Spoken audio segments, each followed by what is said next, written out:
welcome to 680 Home Video Channel, a web series where we answer all of your real estate questions. I'm your host, Theodora, and I'm talking to local East Bay real estate broker Doug Buenz. Hi Doug, it's great to see you. Hi.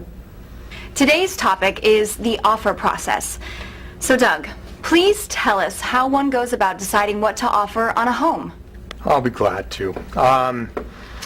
That's not an easy question. The short answer is it depends. There's several factors involved. One of them is how long has the property been on the market? That's a pretty good window into how attractive the home is to other purchasers. If it's been on the market for 7 months, it's probably a little bit overpriced. If it's only been on the market, for 4 days and there's people already talking about an offer, then it's probably priced pretty well. So that's certainly one of the factors. The second factor is seller motivation. How motivated is the seller? If the seller has to start a job in Mississippi in 2 weeks, they are going to price it one way, and if the seller has 7 months to sell it and is willing to hold out, it's likely going to be priced a little bit higher than what the market is. So it's important to determine the seller's motivation. It's important to determine if there's other interest in the property. If there's another buyer who's making noises like they may be writing an offer, then that would change the dynamics and probably force your hand a little bit as a buyer. Another factor is how long does the current owner own the house? If they've only owned it for a couple of years, it's important to know what they paid for it, and that gives you an idea of its relative value today. You can take into account the market fluctuations up or down and arrive at a guesstimate that way as well. It's good to look at the price history of the property. If they've had price reductions, that probably tells you that the seller's a little more motivated, and perhaps they've now reduced it down to a point where it's in the game in terms of market value. The other factor is comparable sales, and that's one thing that your realtor will do for you. It's also something you can do online with some of the sites now, with Zillow.com and some of the other sites. You can get what's called comps, or comparable sales. And that's not a perfect science either. If it's a tract home, if it's a rosewood model in a certain development and 4 other rosewood models have sold in the last 6 months, it's a lot easier to determine what a logical value for the property would be.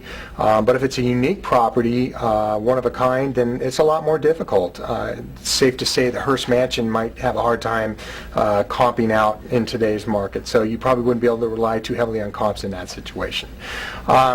The other factor, of course, is the relative strength of the market at that time. If the market's quiet or sluggish and it's definitely a buyer's market, then that's going to impact your thinking in terms of the relative value of the property. If it's an overheated seller's market and every seller's getting 6 offers, that's probably going to impact your perception of the property value as well.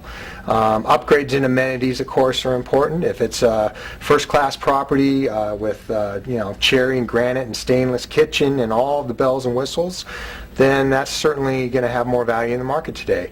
If it's a house that looks like the Brady Bunch just moved out of it and it's got gold shag carpeting and harvest green appliances, probably not as valuable in today's market. So certainly the upgrades and amenities are important. Location, as always, is important. If it's cul-de-sac lot or located well within the confines of a city close to downtown, then certainly it's going to have more value.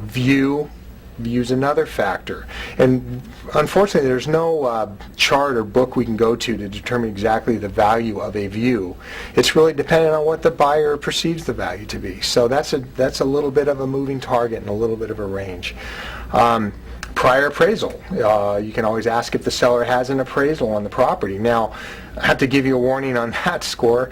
Appraisals are not always very accurate. Exhibit A is the subprime mortgage meltdown.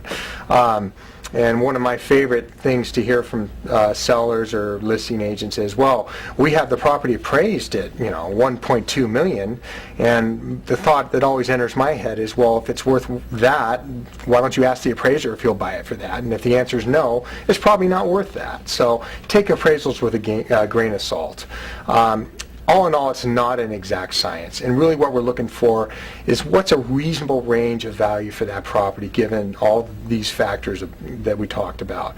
That's the best we can hope for. And then it's up to the seller and the buyer to negotiate.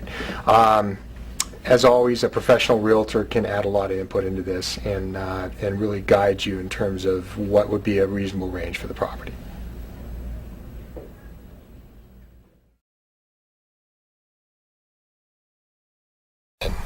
If you have real estate questions or need assistance, I do hope you'll give me a call. I'm worthy of your trust.